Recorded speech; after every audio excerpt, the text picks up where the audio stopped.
welcome back, Clive. I think this is number three. I think it's number three. Number three. It is. Number three. And so I've got to tell you, being number three, it's been number one, it's been too long. It's been too long. You and I interact a bunch online, which is so I always feel like we're connected in one way or another, but it's been too long that we've got a chance to actually sit down and talk. And we're just kind of catching up before. And our schedules were kind of all over the place here and there. And so we finally got the stars to align to where we're going to get a few minutes to sit down and catch up. So before we do that, for folks that might have not listened to the past couple episodes that we did together, you mind telling folks who you are, what you do, all that kind of cool stuff? Absolutely. So I'll keep it short, Sam, so we can get into the meaty stuff. Curious to see where we go today. So look, I'm a psychologist, Australian psychologist. My background is actually clinical psychology. So I brought a different lens, I guess, to the safety field. Had no intention of going into safety. It just sort of panned out that way. And so I tend to view safety through a very humanistic, through a very almost a clinical lens, rather than a strict sort of behaviorist lens or anything like that. I head up a company called GIST Consulting, GYST, GIST Consulting. And our team sort of work mostly in the high-risk area, but oil and gas, mining, construction, helping organizations, their leaders, their teams understand the social psychology, I guess, of safety. So I'm not a technical safety person. I don't even count myself a safety person, really, Sam. I'm a psychologist, and we sort of deal with how humans operate, and we just help organizations through those means, I guess. Yeah, that's very short and sharp. I love it. I love it. And especially as you kind of say, I'm not a safety person, because I keep telling everyone I'm a recovering safety person, right? It's kind of nice to, I think that's good to get that. Hi, I'm Sam. So, but before we go any farther, I'll have to show you my latest kind of, I keep getting in trouble for my safety unprofessional hat, but I think that kind of says it all. Safety unprofessional, recovering safety professional, right? Recovering safety professional. And you're doing well. Yeah, I've been in recovery for, hi, I'm Sam, and it's been, I don't know, I need to get a day count. That would be the real. You should get a badge by now. A badge. Yeah, I need one of those chips. That would be the next thing. But you left out one really important thing that I want to share about you, and that's your writing. So you're an author, right?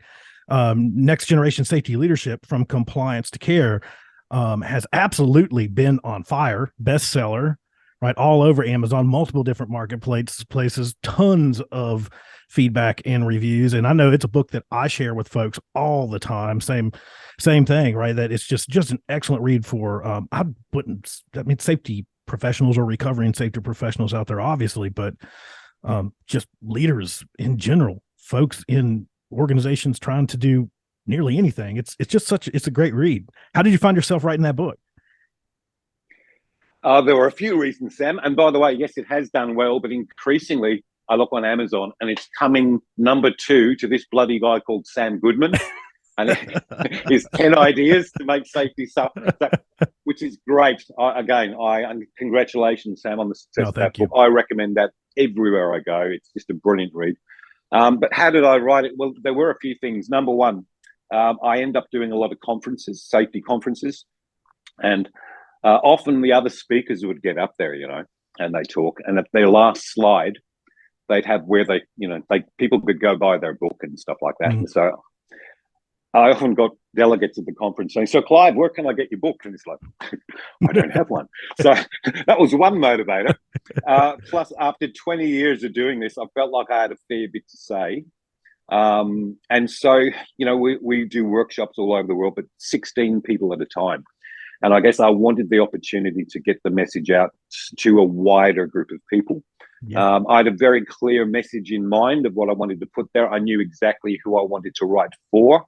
And I certainly wasn't writing for academics or, commentators. It was purely for those people out there, leading people in the field. So it was a very specific book, essentially about creating trust. And look, I'm really happy with the result. It's been published over 2 years now, and it seems to be doing, pretty well, which is great. Yeah, it's amazing. As I shared with you, I'd referenced your book several times in 10 Ideas. Yeah. And I shared with you before, and I'd actually just finally got around to going in and leaving you a review, a nice 5-star review on it over on Amazon. And I shared the picture of for my dog had eaten it. So my dog loves That's it right. too, human or canine. I better send you a hardback. That's what I'm gonna have to go with next. Yeah, you might need like a Kevlar jacket on it. I don't know. They decided to eat half the book.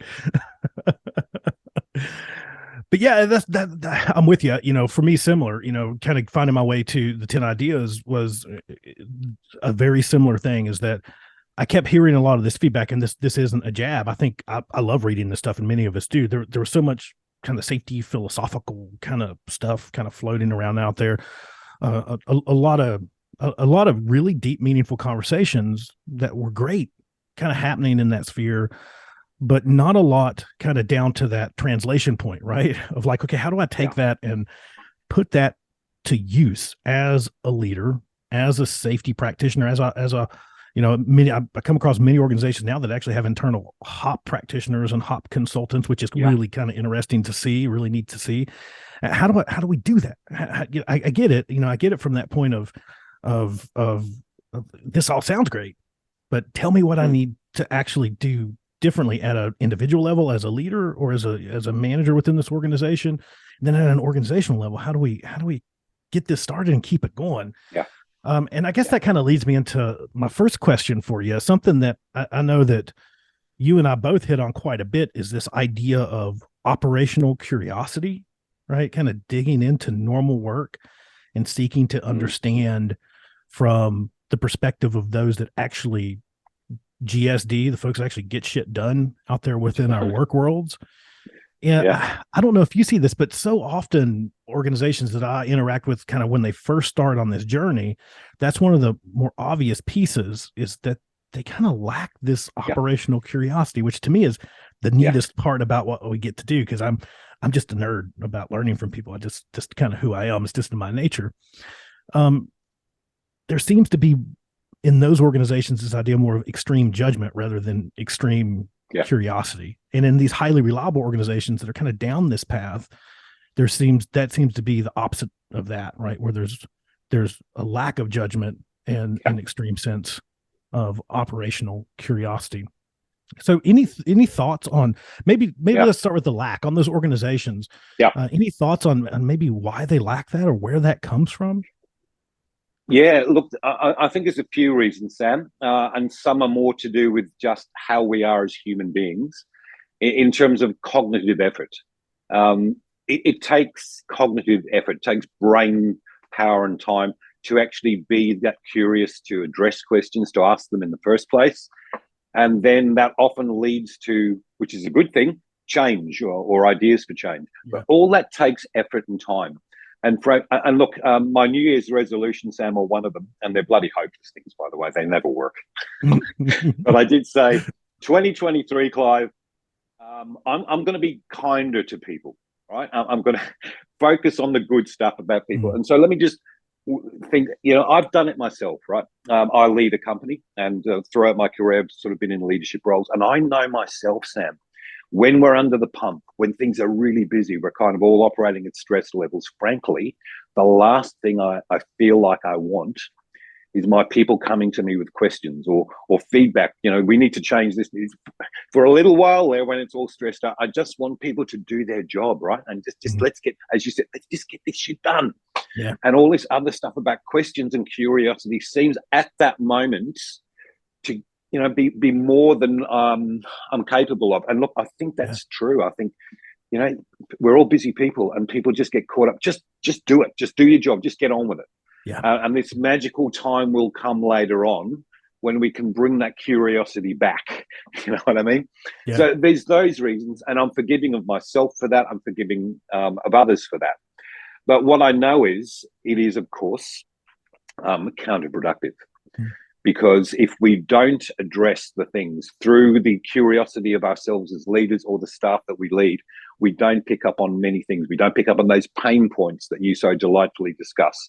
And if we miss those, we know that trouble's going to come later, right? And so we end up with more stress. And so all I'm saying is there are just very human reasons why we tend to avoid doing that. The other side is a little bit more malevolent perhaps, and comes down to ego, and that is some leaders ask them questions. Why? I just tell them what to do. Yeah, you know, I'm the leader. Just do as you're told. I'm the leader, and I don't want you to come and, you know, what's that old saying out there? Don't bring me problems, bring me solutions. Oh, God. But again, part of the ego can play into this stuff. That's not just human nature. That's just more people in a leadership role who believe in that sort of more parent-child, the much more directive approach. They're going to be less inclined, I believe, to bring their people in. So I think there are a few reasons. Some of them purely innocent based on how we're wired, versus some leaders who get into this parent-child ego state. What do we do about it then, Sam? And so there's a number of things.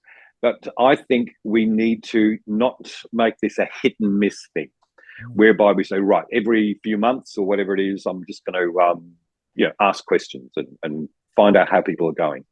And I remember reading Amy Edmondson's book that I know you're very familiar with, The Fearless Organization. And I found exactly the thing. You need to structurally embed this. That is, you need to have a regular forum that invites your people in to actually share, what they view is going well and what is not going well. And, at the same time, actually coming up with solutions and so forth. But you need to do that structurally, because it's all too easy if we don't structure that in to forget about it because we're too busy. And I fall into that trap too. We all will tend to do that. When it's structurally embedded within just the ways that we do work, people learn a few things. They learn that their voice will be heard on a regular basis. And just quietly in that too, they're learning that it's safe to share bad news, which is really the essence of psychological safety. Yeah. Of course, from a leadership perspective, we get to really have our fingers on the pulse. We know what's going on. The way we do it, Sam, and again, this is just putting the psychology lens on it, and often what we'll assist our clients to do, we call it the Stockdale paradox. All right, which is a lovely thing worth reading about. Oh, well, you've read my book, so you know about this.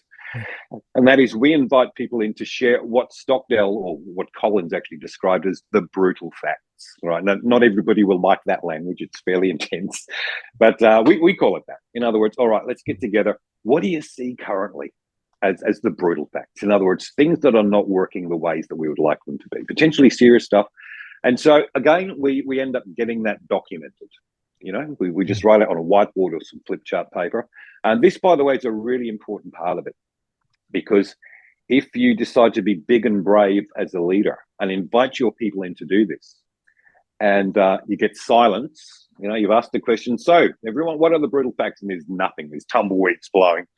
That might be an indicator that people are frightened to death to actually share. So that's all right.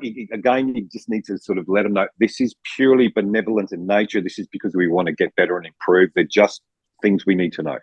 If then somebody does put one forward, and you then sort of are dismissive of that, you shut it down somehow, you tell them they're wrong, it's never going to happen again. All right. All you have to do at that point as a leader is listen. And maybe ask for further information. You do not need to agree nor disagree, but you do need to hear it. You do need to record it. So look, often what we'll end up with is a list of potential brutal facts. Now, if that was the end of their activity, it's pretty crap, really, isn't it? You've just got a list of shit that's going on. Nevertheless, the next part of the paradox is what was referred to as assurance of success. In other words, all it really means is, of these brutal facts, what can we control? What can we influence? And we start having that discussion, with the leaders, with the teams. We end up essentially with all of the things we feel we can control and influence. Now, a few things are happening there just quietly.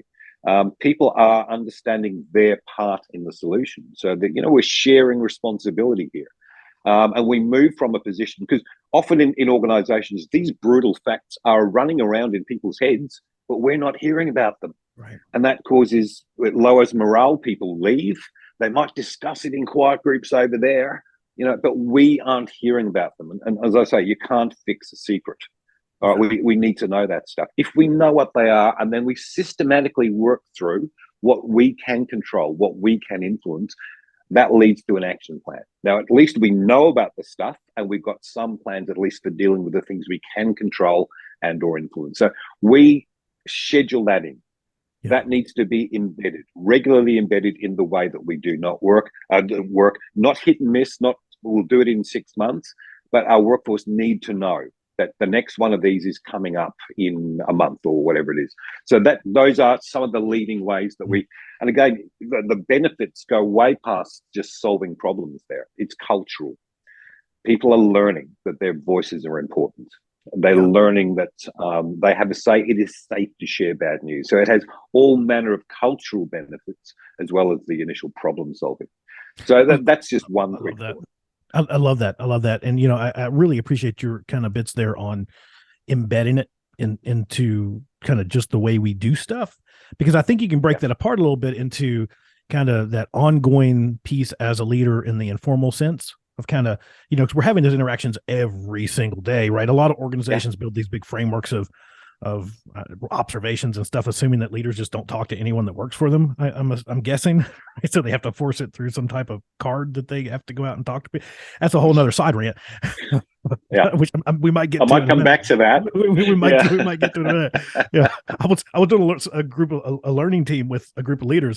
That was the exact feedback, right? That this organization had a big hefty observation program that required them to fill out like 3 or 4 or 5 cards, I think, every single day, right, in an online system that documented their interactions with their employees, basically.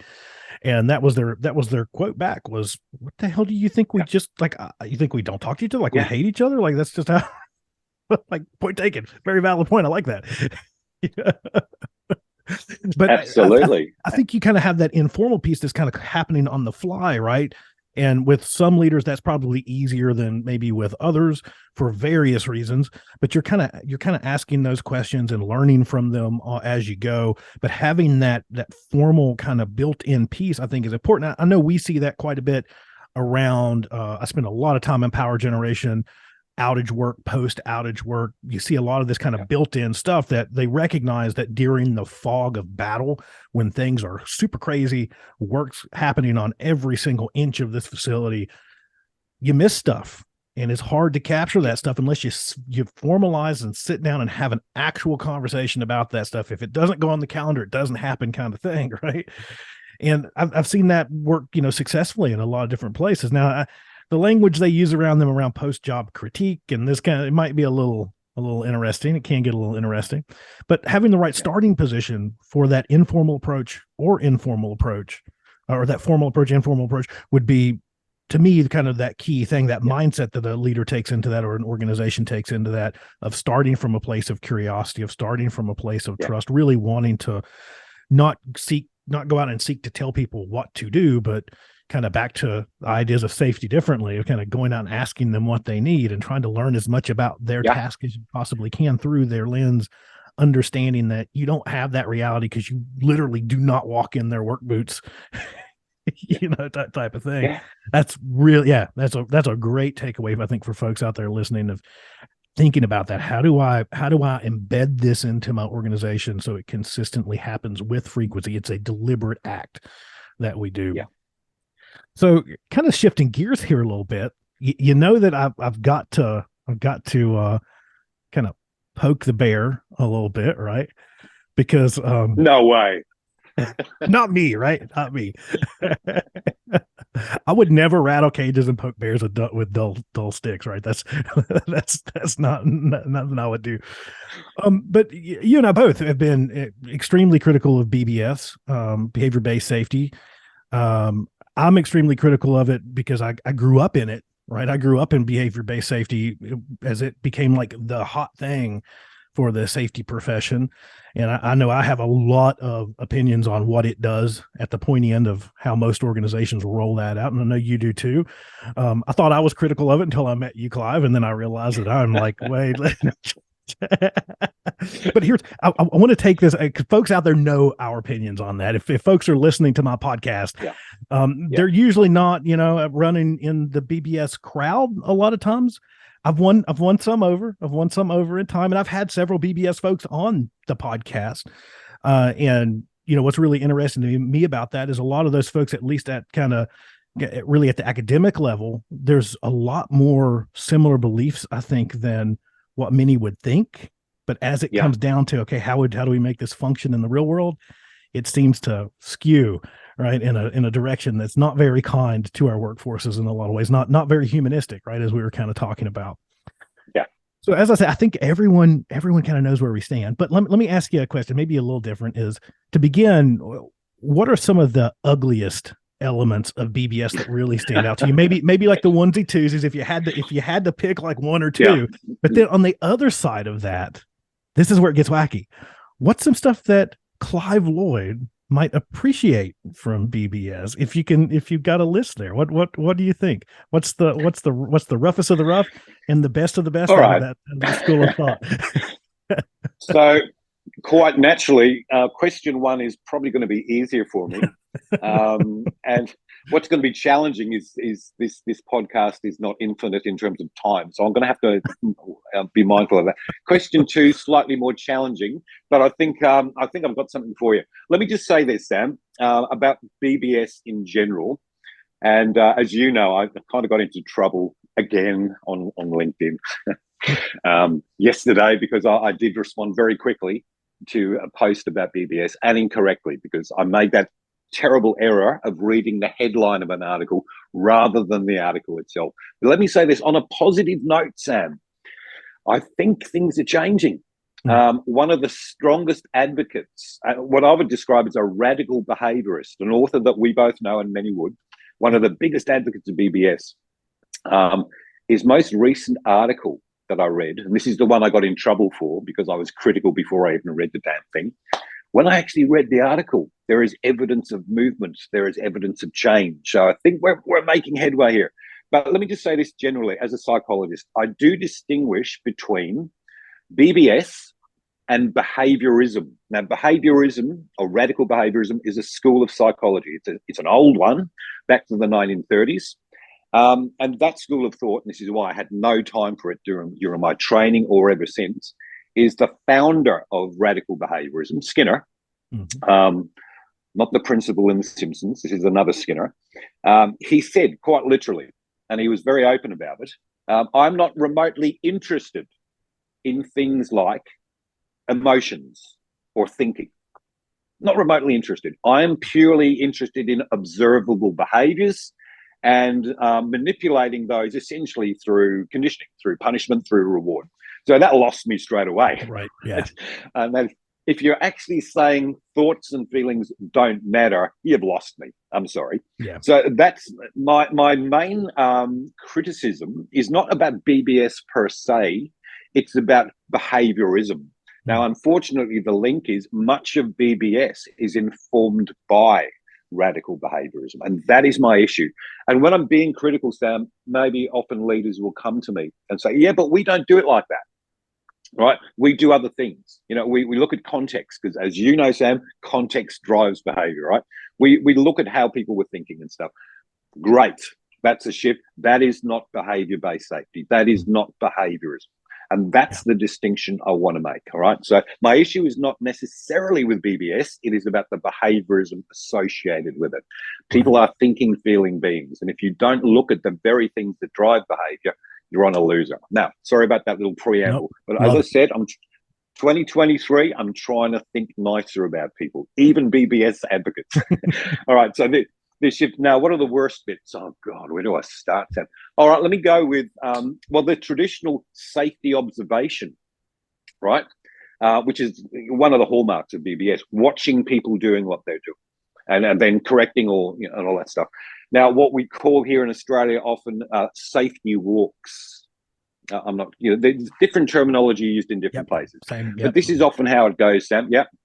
So often there are KPIs around this, by the way, and KPIs and behaviours go beautifully together, of course. And if you really want to wreck safety, just have a bunch of KPIs on it. If you really want to wreck it, have a bunch of KPIs on behaviour-based safety stuff. That'll just kill it stone dead. Anyway, I was working with a company recently. All leaders, their KPI, 8 safety walks a month. All right, essentially 2 a week. But what they mean by a safety walk, Sam, this is what alluding to what you were describing before. A safety walk for them is I don the hard hat, I put the high-vis vest on, I'm out there, paper, pad, pen, and what I'm looking for is bad stuff. right? Bad stuff. Things they're doing. So first up, it shouldn't be Yep. called a safety walk. It should be called an unsafety walk, because that's what we're looking for. Oh man, that's really So bad. I'll take a photo of that. it's a violation And so forth. scavenger hunt is what we're It's exactly what it is. And so look, because there's that KPI 8 a month, none of these leaders actually enjoy doing them. no. And so what they tend to do, Sam, they leave it to the end of the month, right? And they knock out 8 quick ones. And so what you end up with, of course, is swarms of leaders out there doing these alleged safety, looking for bad stuff, sending photos to safety, not fixing it, but sending, and so forth. Now, it's not a surprise to the workforce. This happens every month. They know they're coming. And so their supervisors will say, guys, they'll be out soon, have a tidy up. So they're not even seeing things as they actually are. Where there's fear, you get bad data, right? Right. And so think about that. They're not seeing things as they actually are. Nobody likes doing them. And think what that's doing culturally. All their leaders are out there in swarms looking for bad stuff, reporting stuff. How is that helping trust? How is that helping that voice that we were talking about? Today is safety day, right? We're doing our 1 day of safety a month. Is how.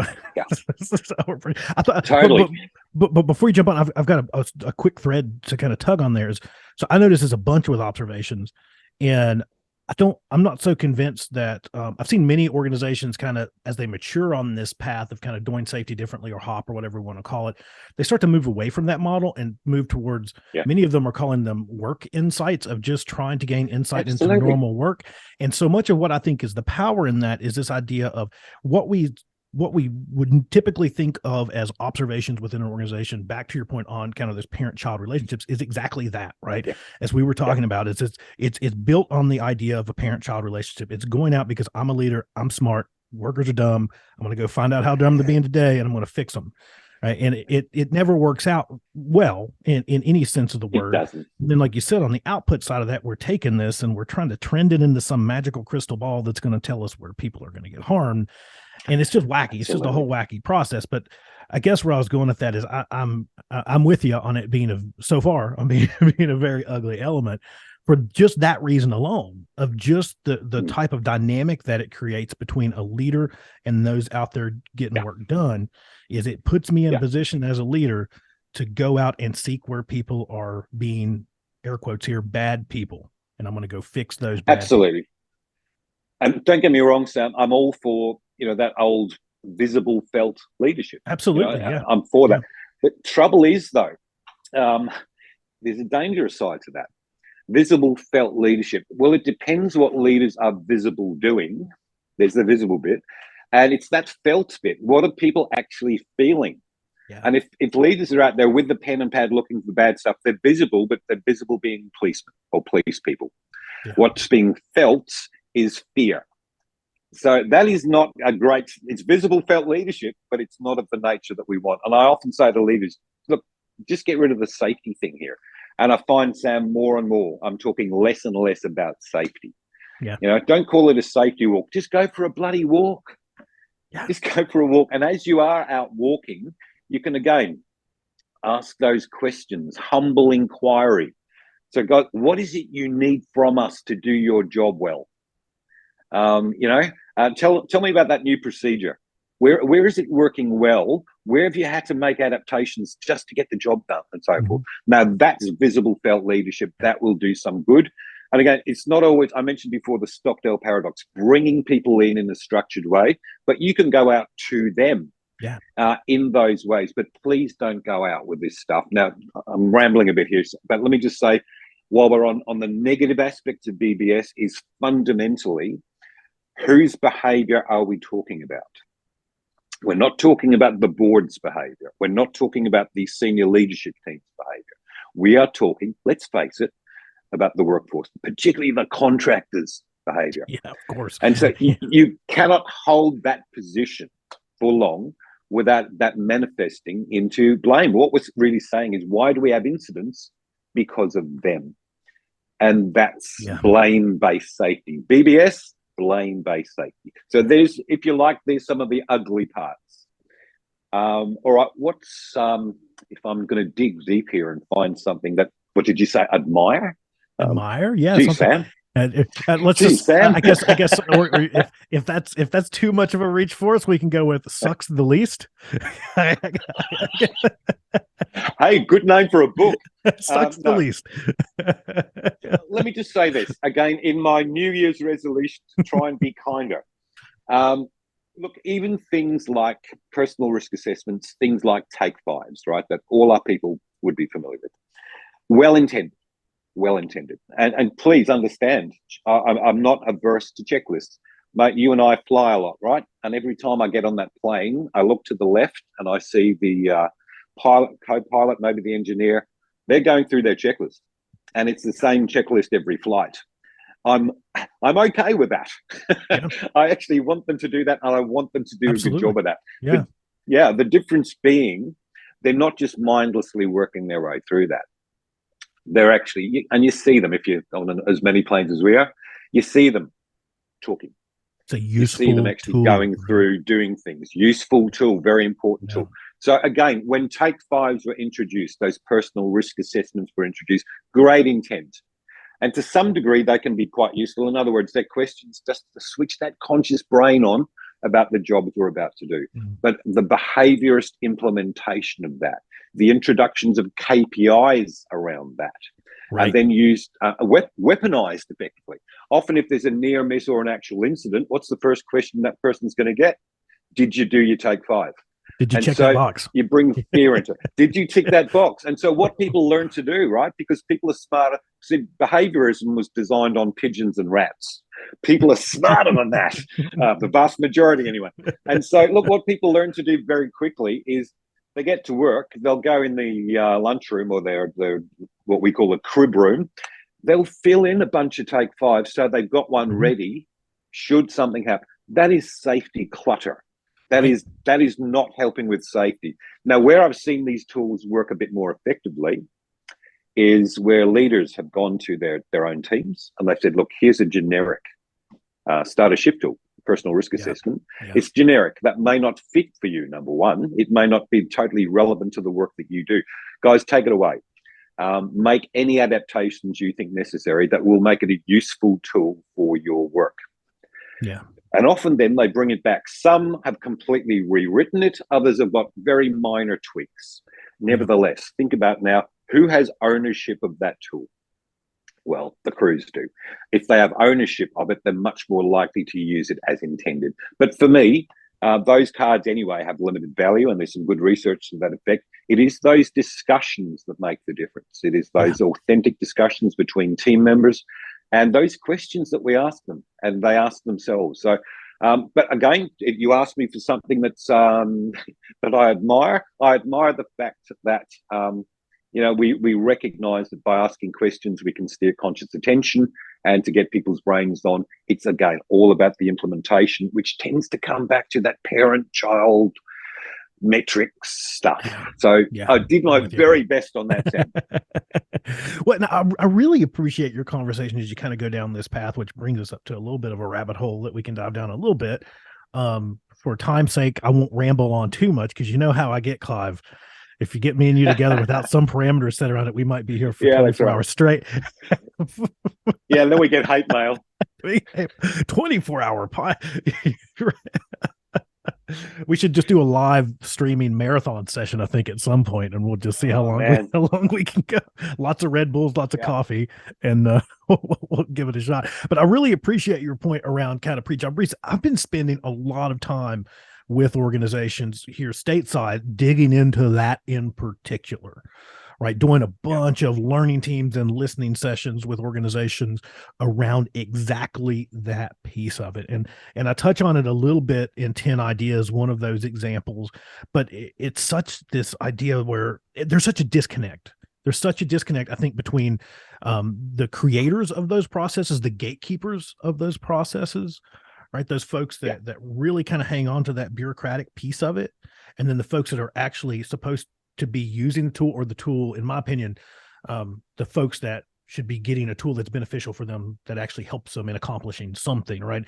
That's one thing that I rant on quite a bit in 10 Ideas, is this idea of what a tool Yeah. actually is, right? Other than the safety guy or your leader, right? Right? What the tool actually is. And it must be something that help aid you in accomplishing something in need of accomplishing, right? Yeah. And so many safety tools, safety tools, air quotes, safety tools in particular, are just solutions in search of problems so many times, right? And so I really appreciate that point, because so much of what you find in that disconnect, or at least what I've seen in that divide, is that you've got a tool that is completely useless to the folks that are actually out there doing work. So they're putting that tool to the side and they're having these really great conversations, but we're not helping them in any way, shape, or form to do that. They have a compliance burden, right? A bureaucratic compliance activity. They have to show up through the organization, because the folks that are up here in the organization, they look down on it and go, aha, you're safe because you have a really well filled out form. It's, the punctuation looks good on it. Yeah. Have good handwriting. You've got, if I'd ask leaders that, how do you keep bringing up this idea? Many of them bring up this idea of, well, quality in our world is pre-job briefs. Take 5, same thing, right? Quality pre-job briefing. Well, what's quality? Do you go out and listen to them? Do you spend, we look at the forms. Well, how do you know that they're quality? Well, you can look because they checked everything and they filled out a bunch. They wrote a bunch of words. So that means they're quality, right? But I know I'm kind of ranting here. I'm going somewhere with it, I promise. But you see that disconnect. So you have these leaders up in the organization, or safety folks, or whoever, that's kind of holding on to this form and pushing it down for these folks to use, who believe it really helps them. They believe the better it's filled out, the more check boxes they put on there, and they tend to grow and bloat, because every time an event happens, we add another box and another box, because if there would have only been a check box, this would have never happened. And the folks down in the organization that just throw it to the side, do what they need to make it look like they're in compliance with it. Like you said, I've spending time with those folks. I've seen everything from beautiful photocopies that everyone just signs whenever. My favorite quote, Clive, my favorite quote that I've ever gotten from a group around a process, because they were just brutally honest. They said, it's the most filled out form that we use after shit hits the fan. After something bad happens, we fill one out real good, and then we bring it to the leader to show that we had one. So I'm with you. I think that idea of having these good conversations, we can all agree that that's great, right? That's a great thing. And how does the organization support them in that, rather than it being some type of parent-child something where it's just like, here's a form that we made for you because we know what's best for you and you need to do it. Going out, spending time with them, letting them self-author this stuff, letting them come up with what it looks like, what works best for them.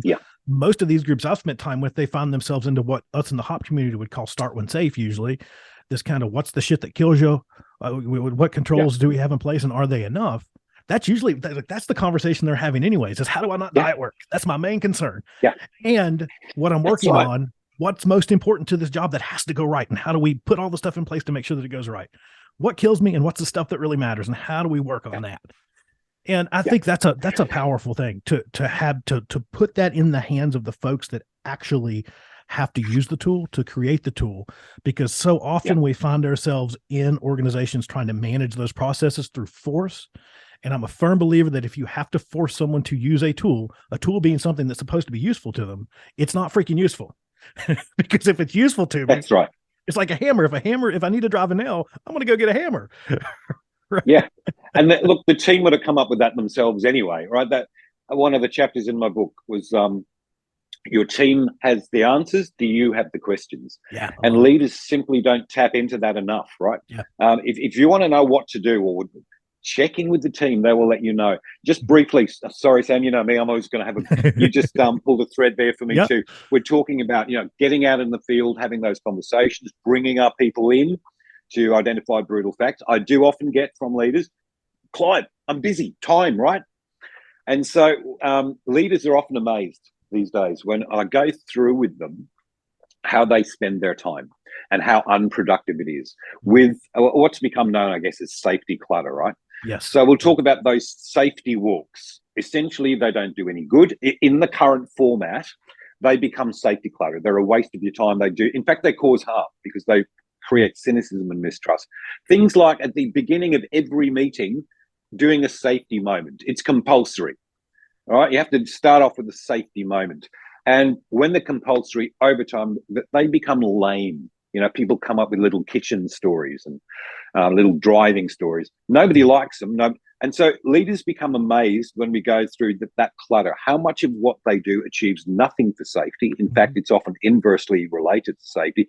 If you just did away with all that clutter and spent that time engaging with your teams, humble inquiry out in the field, bringing them in and so forth, now that will make a difference. And it'll make a difference culturally too. Yes. But yeah, we often just spend our time doing the KPI stuff that does no good. And I know you have these conversations too, but I find that, especially when we're talking about frontline leaders, I'm convinced that one of the hardest jobs within any organization is that of a frontline leader. Yeah, me too. Because that seems to be where so much of that weight is placed, right? As you have conversations, as you get up to like kind of manager, directors, executive levels, they're kind of pushing all this stuff down onto the plate of the frontline leader to manage. And I get it. That's the frontline tactical leader. They're in a really challenging position though. And I was saying, I'm sure you have these conversations up with executives as well as I do, where you have to really kind of level set them as well, though, in this understanding that you can't just put more and more on their plate and expect it just to happen because you say so. That's just not how that works in the real world. You know, those leaders are out there managing some extremely complex and complicated work, and now you're piling a bunch of bureaucratic nonsense on top of it. There's only so much room on that plate, and eventually the peas and carrots start to fall off, right? They don't, as you said, they literally don't have the bandwidth to be able to walk out and spend that time. And if those are the things that we want to encourage, which I'm certain most executives and managers, directors would say, I want them spending more time with folks. You got to clear some of that crap out of there. You got to clear the way for that to happen and put them in a position where they can actually be successful with that. Because so often what I see is that just there's not enough hours in the day. And all that bureaucratic stuff, to your point exactly, is it's clogging up their ability to be able to just go take a normal walk, spend time with folks. Like, how's your day going? Right? They don't have time to ask folks how their day's going most of the time because there's too much paperwork. There's too many safety meetings. There's too many safety messages they got to write for the next week, and on and on and on and on. And if you can just clear out that hour of time in their day to where they go, you know, I really don't have anything to do right now. I'm going to go walk around and see how the folks are doing out there, and just, you know. Absolutely. And Sam, a couple minutes again, you pulled another thread. So let me a moment directly to directors and to senior leaders, because you said those frontline leaders, those safety leaders, they know all this stuff, right? When I talk to them about metrics, I talk about take fives, I talk about all of that. They know it. They get it. They already know this stuff. And they will say, Clive, I know I would be best served. The company would be best served. My team would be best served if I was out there with them, engaging in humble inquiry and all that stuff. And they say, I'm not out in the field because I'm in the office dealing with all of the record keeping and metrics that I've got to put into a report. And they all know this. So my message to executives would be, please understand your frontline leaders all know this. Your safety people already know this. Back them in. Listen to them. Bring them in. Talk about what they believe would make all the difference. And they need your backing in this. And I think whenever I do have the opportunity to speak to executives, eventually we put the case for change. They get it too. And we are making progress, Sam. But I'm with you. I feel for those frontline leaders. They are the ones struggling. As you said, we like to heap lots and lots and lots on their plate, and again, there's this almost this belief, I think, as you get farther away from work, right, and a lot of executives have come from those positions at some point in their careers, and they've, you know, time and distance, right, we tend to forget some of those struggles, and just understanding again that just because you will it to be doesn't mean that it can actually happen unless you give them the ability for it to be done. Right. Giving them that room, because as you said, you talk to those folks and that's what they would rather be doing. They know it's what's more valuable. Absolutely. It's reweighting that value scale where the organization has typically put a lot of value on this kind of bureaucratic activities of paperwork, and there's always going to be some level of paperwork. There's always going to be some level of bureaucracy that's induced externally to the organization and some internally. Like, everyone gets that. I think frontline leaders all the way down to frontline employees and those out there just getting shit done. Everyone understands that there's some level of that's going to take place because it's the nature of the world that we live in. But it's the needless stuff, the stuff that's just there because we throw it there and we think that it works, or we find out that it doesn't, and we keep pretending like it does because it feels really good. If you can just clear those pipes out, those leaders can do that, right? Again, just being able to walk out onto the shop floor and curiously wander around with no intent of doing a safety observation right here, throwing in my air quotes for everyone listening, no intent of going out looking for compliance or violations, another air quote there, going out and doing all that kind of stuff that's been prescribed to them. They just get to genuinely just wander around and be with people. I think that's one of the things that I appreciate about what it is that you and I get to do so much, is that I don't have any of that stuff that those leaders have tossed on them. So I get to just go be curious. And I feel like there's a lot of power in that. If you can just set that up to where your leaders and folks within that chain have the ability to just at whatever point during the day that they have that extra hour that you've now created for them to be able to go walk around and just have a little fun and be curious and spend time with folks. Just that kind of fellowship with people and with no agenda, nothing that the organization's really driving it, to where you just get to go out and talk to people as people. And that stuff just seems to naturally bubble up. I've shared this a ton, but I'd received that input from way back when I started my career. One of the directors that I worked for, that's what they tasked me with for the first week that I was on a job site. It's like, you get to go out and talk to people about everything that's not safety and work stuff, period. No safety stuff, no work stuff. Go get to know people. And that's such an amazing exercise. As wacky as it sounded, I know I've shared it a ton, but when you're kind of walking around going, okay, I can't talk about work and I can't talk about safety, and here I am as a safety person. So what am I supposed to do? Yeah. What do you do when you're not at work? You start to have some more meaningful conversations. So again, to me, it's that reweighting of the value scale towards kind of needless bureaucracy and kind of taking as much of that out as we possibly can and freeing up the time for folks to go out and do more meaningful things, especially those in those leadership positions. Just one more thing, Sam. No, do it. Yeah, go for it. You and I could go all day. We're just talking about getting out there, humble inquiry, and kind of moving away from KPIs. But I did have this one senior leader who was, no, we must have KPIs. And I thought, all right. By the way, you don't have to, but okay. I said, how about this for a KPI? All right, when you're out in the field, or your people are out in the field, how about this? What percentage of your people's children's names do you know? And look, even if that was 40%, what does that suggest I've been doing? Well, I've been out in the field talking about, God forbid, Sam, non-work or even non-safety stuff. I've just been talking. Now, before you have a go at me, people out there, I know it probably wouldn't work in practice, because you'd have some leaders go straight up, right, what are your kids' names? Got them. What are your kids' names? Got them. So, look, I'm putting it in my logbook. But the spirit of what I'm saying is true here. Visible felt leadership. It matters what you are visible doing. It matters how people feel. Let yourself be visible as a helping professional. Not even a safety professional, a helping professional. Asking questions, humble inquiry. Help them to feel, therefore, thankful, grateful, helped, safe, trust, and so forth, as opposed to the KPI visible felt leadership, which is visible being a police person, and what I feel is fear and cynicism. Right. There's a huge shift there. Yeah, I love it.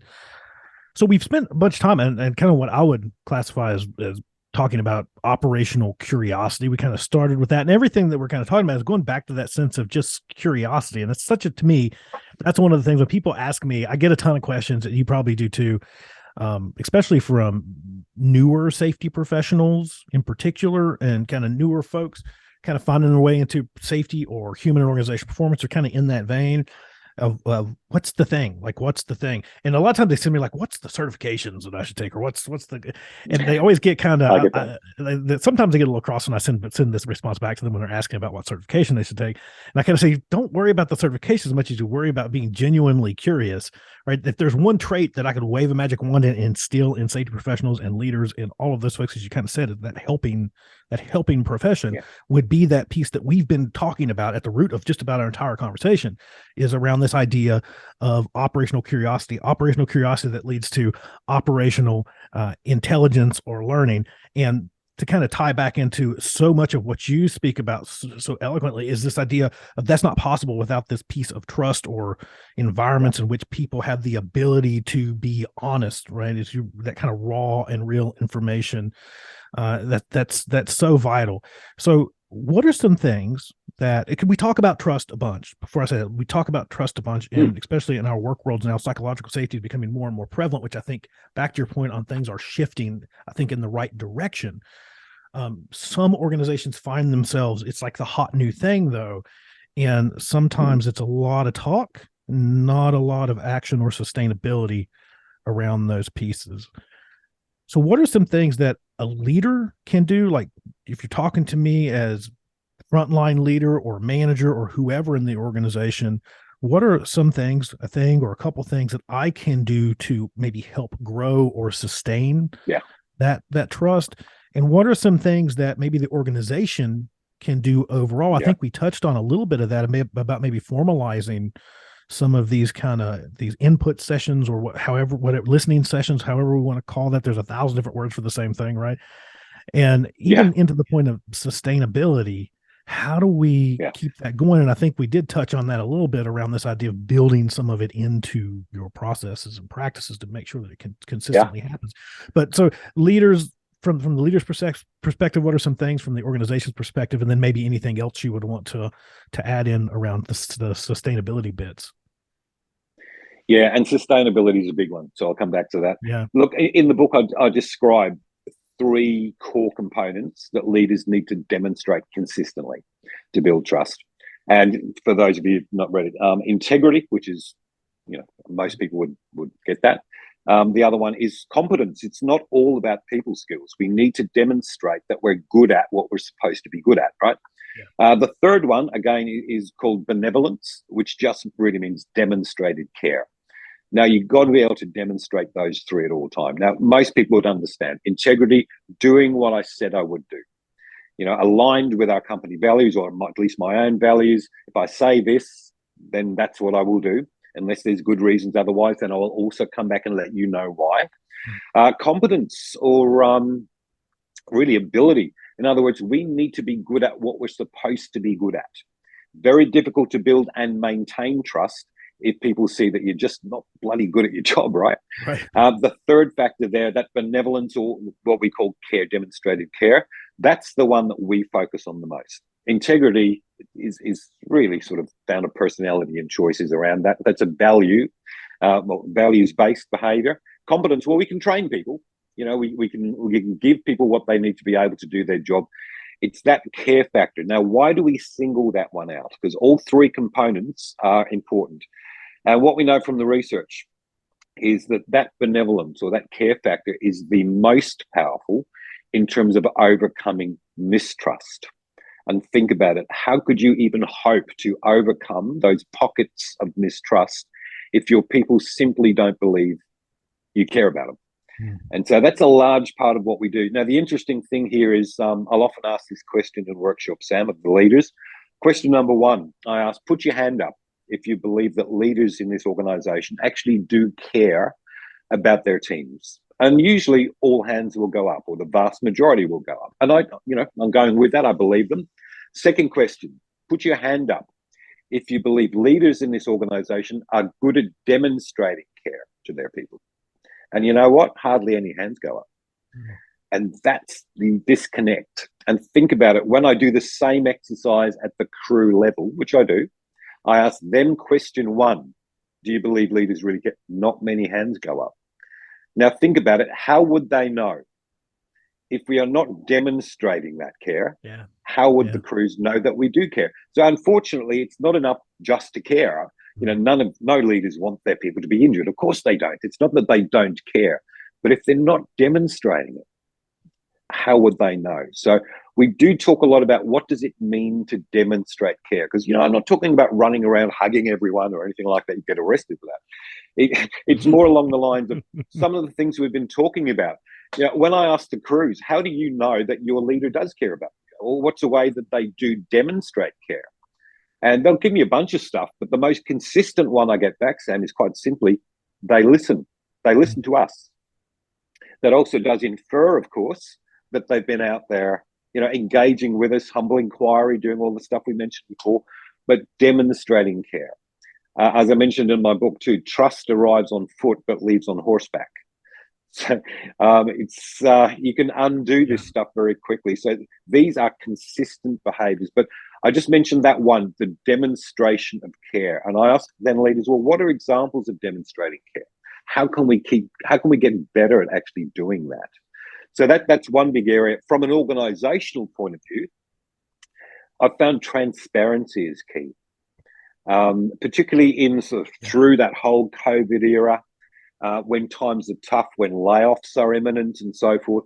What I know is trust can take a battering if people know stuff is going on, but they don't hear from management about it.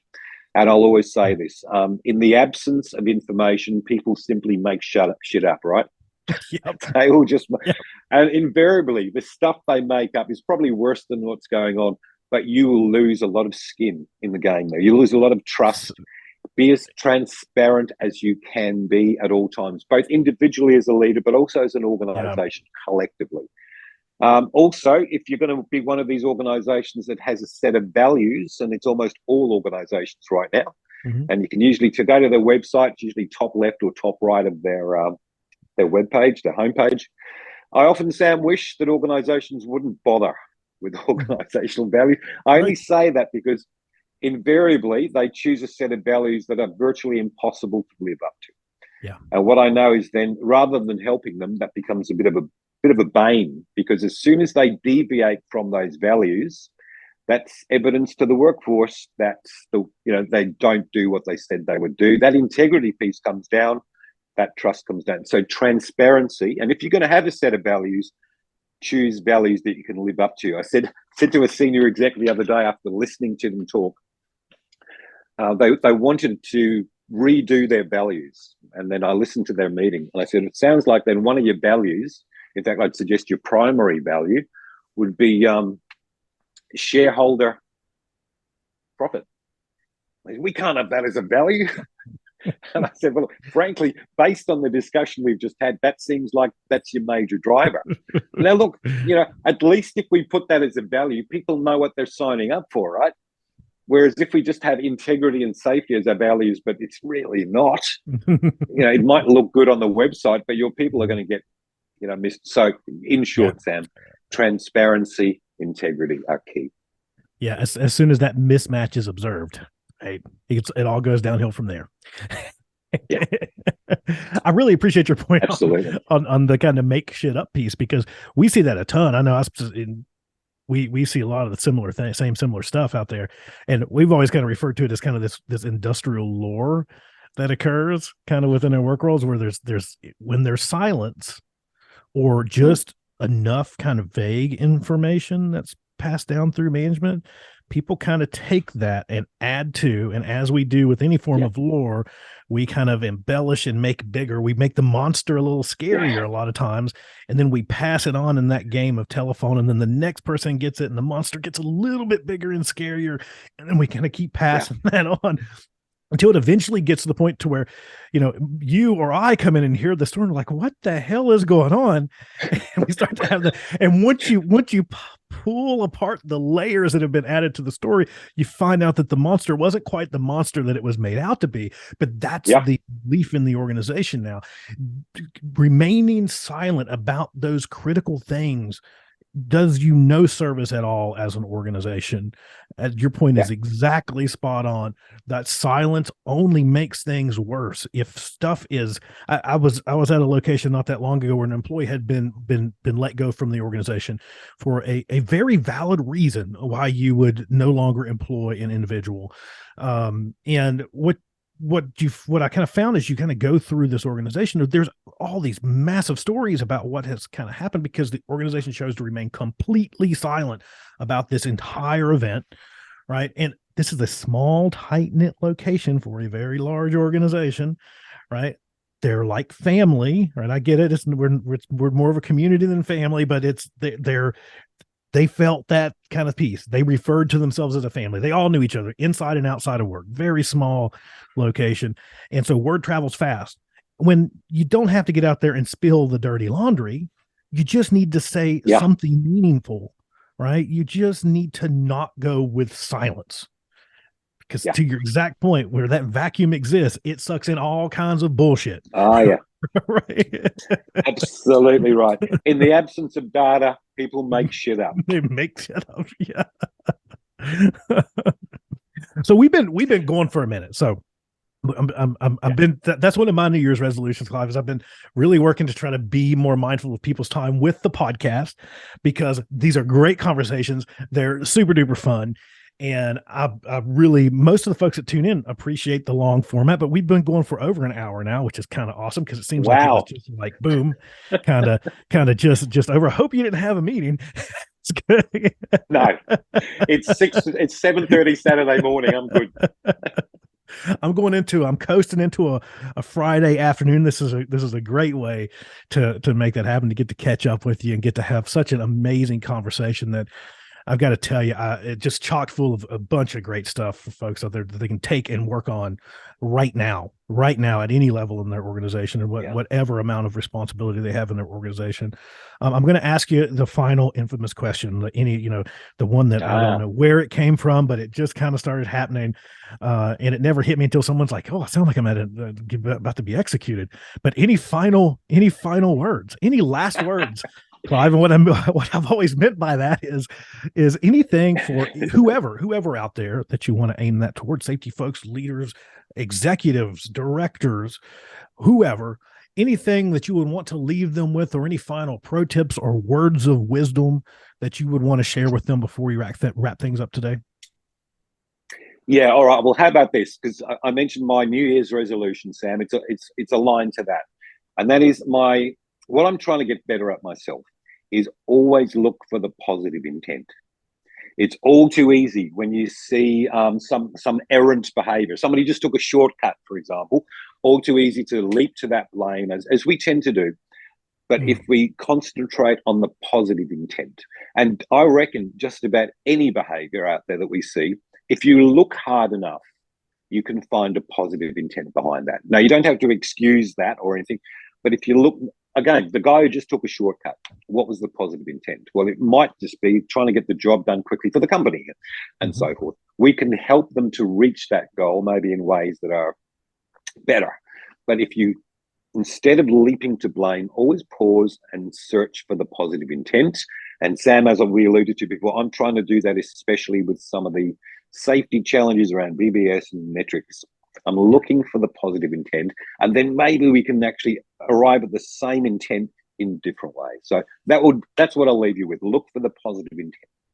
Absolutely love it. Absolutely love it. Folks can find the book on Amazon, Next Generation Safety Leadership from Compliance to Care. I've got to tell you, I always love it when I go in there and I do see the books together. And anytime I see yours up in number one, and I'm like, yes, I love it, because I think that's a sign of, we were talking about this kind of overall reformation that is kind of happening in this space, where you're just, even if you go look, you just browse through at any given time at those kind of top 50 or so safety books, the vast majority of them you're seeing are kind of in this vein. Almost all of them now, which is tend to be new view. great to Yeah. see, right? And so I'm always rooting for that. I would encourage folks out there to go pick up this book. It is a phenomenal read. And then, as you mentioned, just consulting, right? So I'm sure you guys have a website out there. I'm sure you can find that Google, through Yeah. LinkedIn. I was about to forget what LinkedIn was. Through LinkedIn, you can find Clive on LinkedIn at Clive Lloyd, right? And you guys Yeah. do stuff globally, right? So you're all over the place. Yeah. Folks needing kind of help Yeah. with anything in that kind of space, I'm nearly certain. And so make sure you check that out. And anything else that I missed before, I before think you we call covered it that good? beautifully. Well, Thanks, Sam, for thank doing you that so again. expediently. Yeah. You, Thank you you're again for more than coming on, welcome. my friend. Absolutely. Yeah, this has been a blast. And so this was number 3, and we'll get number 4 one of these days in the near future as well. Put you the next one with the guitars.